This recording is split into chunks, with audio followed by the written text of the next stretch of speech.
Assalamualaikum warahmatullahi wabarakatuh. Pada video ini kita akan membahas latihan soal matematika untuk kelas 10 yang akan membahas pada materi trigonometri dan statistika yang terdiri dari 15 soal. Nah, kita akan mulai dari soal nomor 1. Di soal nomor 1 kita melakukan konversi sudut dari derajat ke radian. Nah, kita tahu bahwa 1 pi radian itu sama aja dengan 180 derajat. Sehingga kalau diketahui asalnya terdapat 270 derajat, maka untuk mengubahnya menjadi radian, kita tinggal membaginya saja 270 dibagi dengan 180. Nah, supaya lebih mudah pengerjaan, kita di sini bisa melakukan pencoretan. Ini sama-sama ada 0. Kita memperoleh hasilnya di sini ada 27/18. Nah, ini bisa disederhanakan lagi, sama-sama bisa dibagi 9. 27 dibagi 9 kita dapat 3, 18 dibagi 9 kita dapat 2. Sehingga akan diperoleh 3/2 pi radian. Oke, ini soal nomor 1. Berikutnya kita bahas soal nomor 2. Nah, ini kebalikannya, kita mengubah dari bentuk radian ke dalam bentuk derajat. Nah, 1 pi radian itu kan sama dengan 180 derajat. Berarti kalau sepertiganya sama aja kita dengan melakukan perkalian di sini. 1/3 dari 180 derajat. Itu jawabannya 60 derajat. Kalau kalian masih bingung, tinggal di 1 dikali 180, nanti hasilnya baru dibagi 3. Nah, itu untuk soal nomor 2. Untuk soal nomor 3, di sini disajikan ada segitiga siku-siku.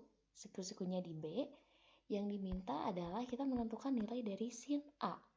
Nah, kita ingat lagi, kalau sudutnya ada di sebelah sini, sin itu kan sisi depan. Nah, depannya yang ini, dibagi sisi miring. Nah, untuk dari gambar segitiga ini, kita belum tahu nih berapa nilai sisi depannya. Nah, tapi kita tahu kalau di dalam segitiga siku-siku itu berlaku teorema Pitagoras. Nah, kita tulis lagi, teorema Pitagoras itu A kuadrat tambah B kuadrat sama dengan C kuadrat. Nah, ini harus diingat ya. Untuk nilai A, nah kita simpan di sini. Ini A, ini B, dan ini C. Kita tinggal lakukan substitusi. Karena A-nya belum diketahui, makanya kita masih menulisnya A kuadrat. B-nya udah ada, yaitu 6. Berarti di sini 6 kuadrat sama dengan C-nya 10. Berarti jadi 10 kuadrat. Kita selesaikan A kuadrat tambah 36. 10 kuadrat itu hasilnya 100. Nah, berarti A kuadrat sama aja dengan 100 dikurangi 36. Berarti A kuadratnya adalah 64. Nah, bilangan berapa yang dikuadratkan menghasilkan 64? Berarti nilai A-nya adalah 8. Nah, sehingga kita akan memperoleh nilai A-nya yang di sini adalah 8.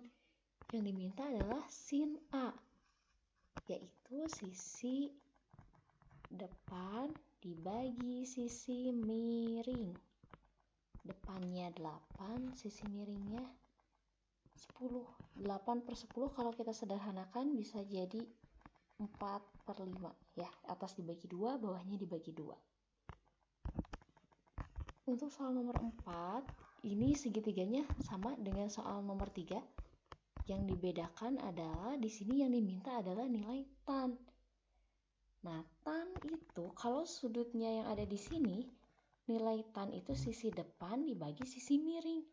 Nah, depannya itu garis BC, udah kita cari tadi nilainya ini 8.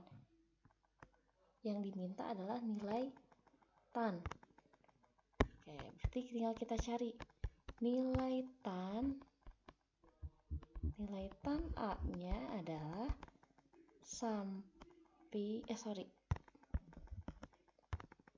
depan dibagi samping.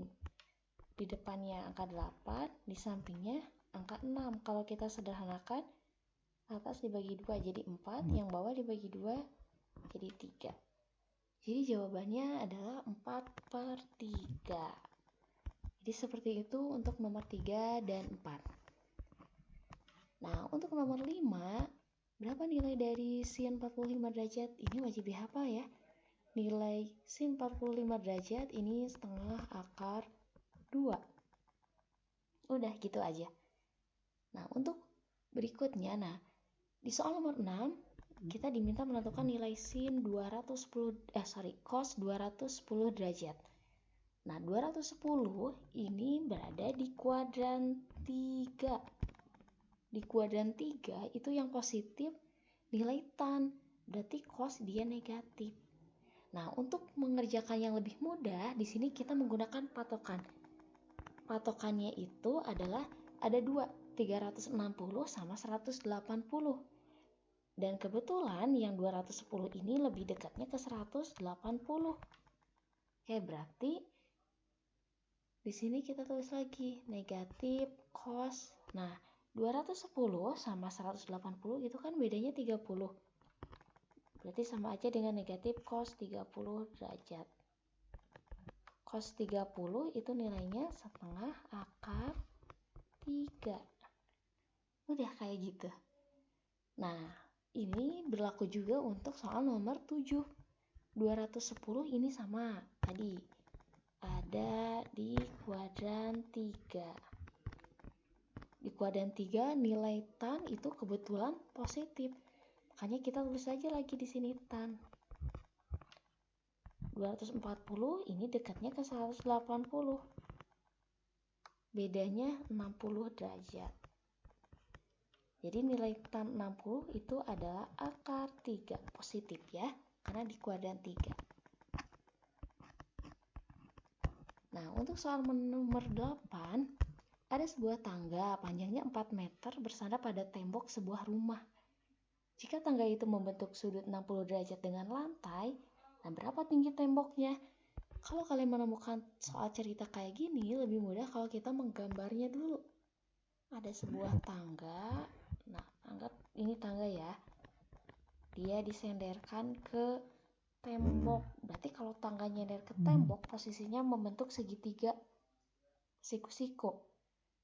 Panjang tangganya ini 4.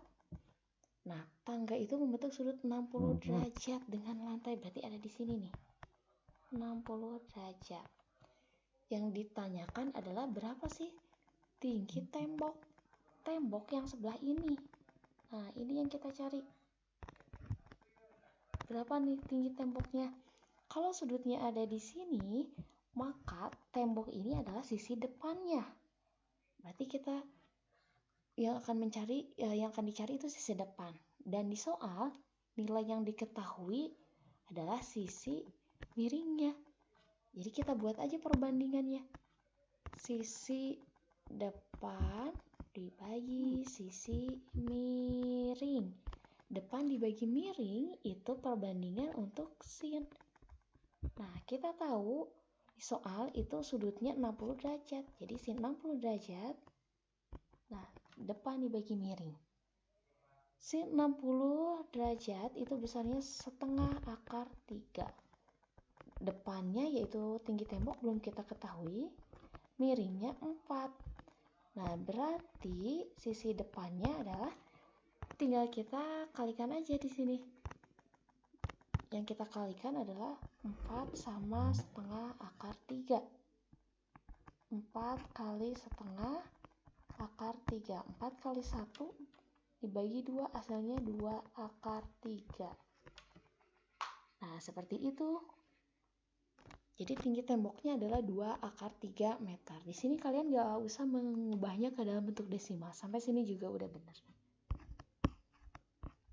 Nomor 9 ini sama seperti nomor 8. Kita akan melakukannya lebih mudah kalau digambar terlebih dahulu.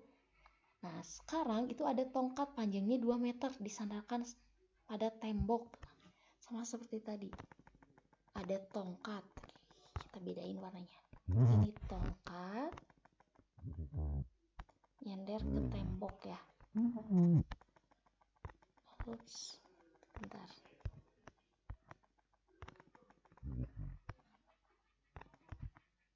Ini tongkat nyender ke tembok. Oke, tongkatnya ini 2 meter. Ini tembok. Yang sebelah sini tembok. Oke. Nah, diketahui panjang sini. Nah, ada keterangan jika besar sudut antara panjang tongkat dan jarak ujung tongkat yang menempel lantai dengan tembok. Berarti yang kita cari di sini adalah sudut antara panjang tongkat yang ini. Jarak antara ujung tongkat yang menempel lantai dengan tembok itu sama aja dengan panjang lantai dari tembok ke ujung tongkat. Itu sudutnya 60 derajat, berarti 60 derajatnya ada di sini. Oke. Yang kita cari adalah berapakah jarak ujung tongkat yang menempel lantai dengan tembok. Berarti yang sebelah sini yang kita cari. Nah, sama aja dengan kita cari adalah panjang lantai dari ujung tongkat ke tembok.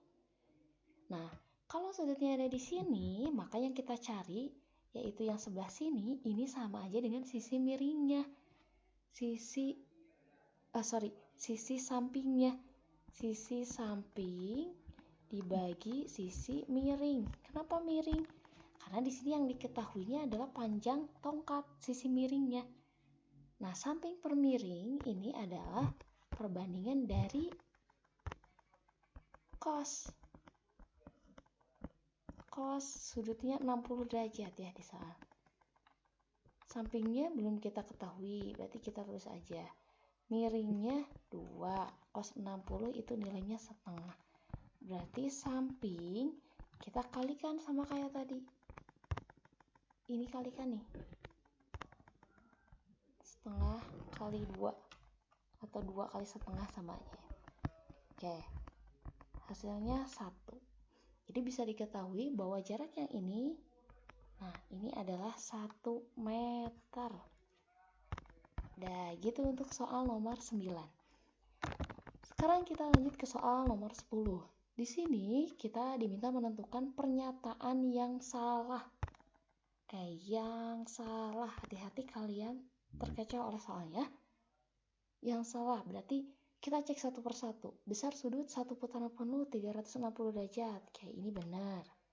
Kuadran 2 terletak antara sudut 90 sampai 180 derajat. Ini benar. Nilai sin 45 itu setengah akar 2. Cos 45 juga setengah akar 2. Berarti ini sama. Benar. Besar satu pi radian sama dengan 180 derajat. Ini juga benar. Nah, yang terakhir, tan bernilai positif di kuadran 4. Ini salah. Tan itu positifnya di kuadran 1 dan 3. Berarti yang dimintanya jawaban yang salah, yaitu E. Itu nomor 10. Kita lanjut ke nomor berikutnya. Di sini ada data usia 40 karyawan yang disajikan dalam bentuk tabel distribusi frekuensi. Nah, kita diminta menentukan interval yang hilang pada data tersebut. Kalau interval berarti ini terkait dengan panjang kelas. Kalian bisa mengeceknya dari kelas yang mana saja yang diketahui. Karena ini panjang kelas itu cenderung sama untuk semuanya. Misalkan yang akan kita cek ini dari sini nih, 20 sampai 23. 20 sampai 23 ada angka 20, 21, 22, 23. Ini ada 4 angka yang masuk. Berarti bisa kita tebak bahwa panjang kelasnya adalah 4. Nah, sekarang bisa kita tebak nih ke sini. Ini kelas sebelumnya adalah 31 batasnya. Berarti untuk kelas berikutnya kita mulai dari 32. Sama seperti yang tadi, ini ada 4 nilai. Berarti kita hitung ada 4, 32, 33, 34, 35. Oke, 32 sampai 35. Ups, nah ini.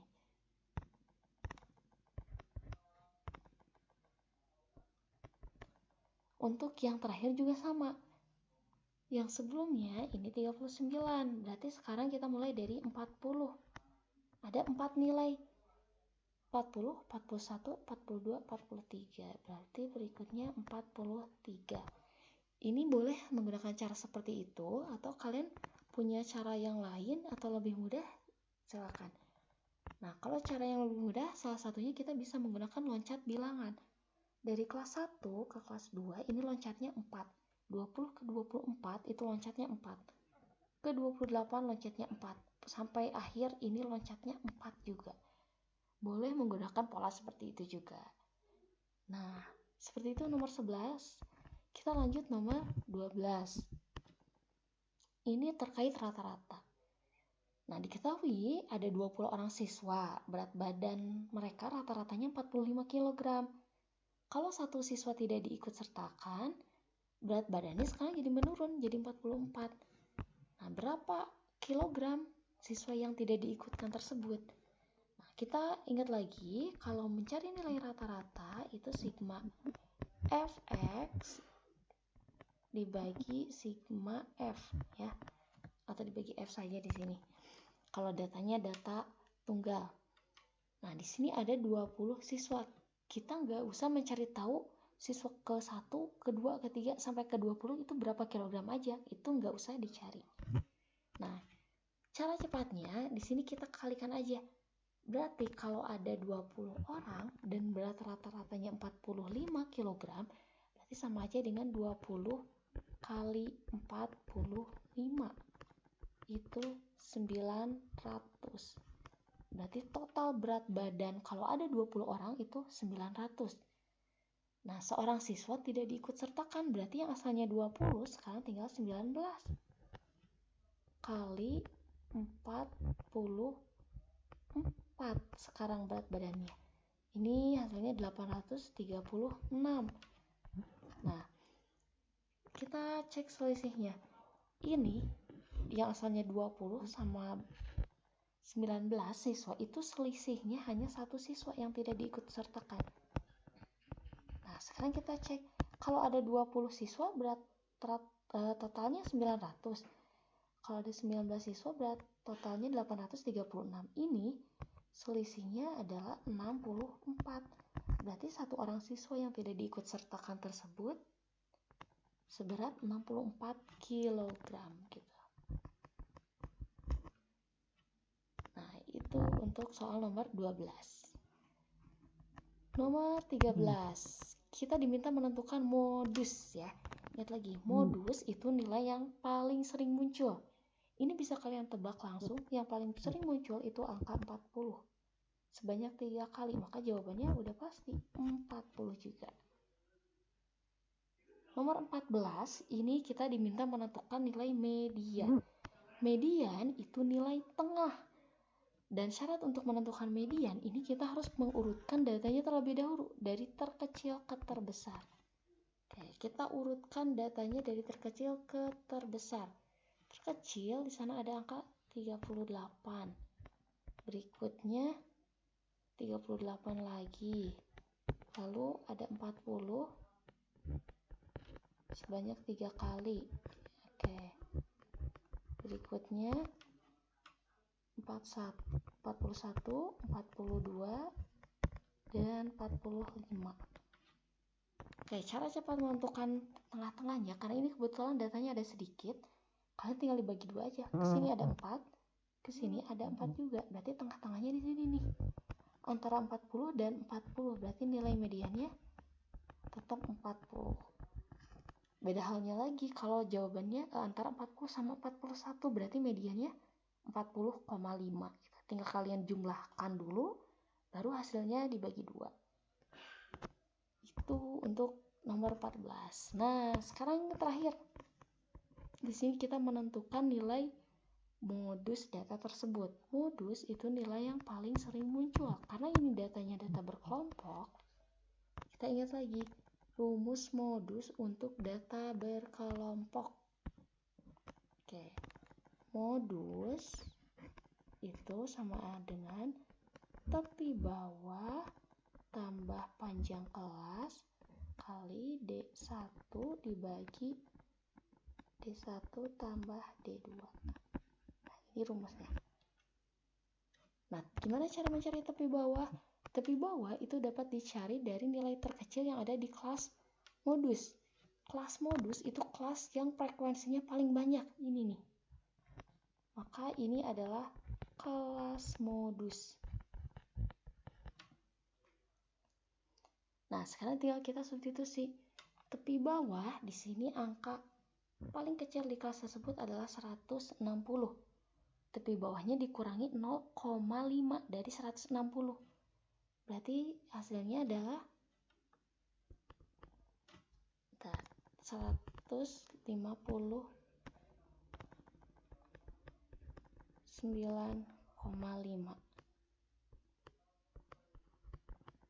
ditambah panjang kelasnya. Kita cek lagi.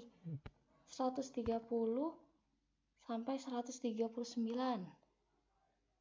Itu ada sekitar 10 nilai. Bisa kalian hitung sama seperti di soal sebelumnya. Berarti di sini panjang kelasnya adalah 10. D1 ini selisih kelas modus dengan kelas sebelumnya. 17 sama 8 itu bedanya 9. Ini yang di rumusnya kehapus. Ya. Berarti ini 9 ditambah D2. D2 ini selisih kelas modus dengan kelas sesudahnya.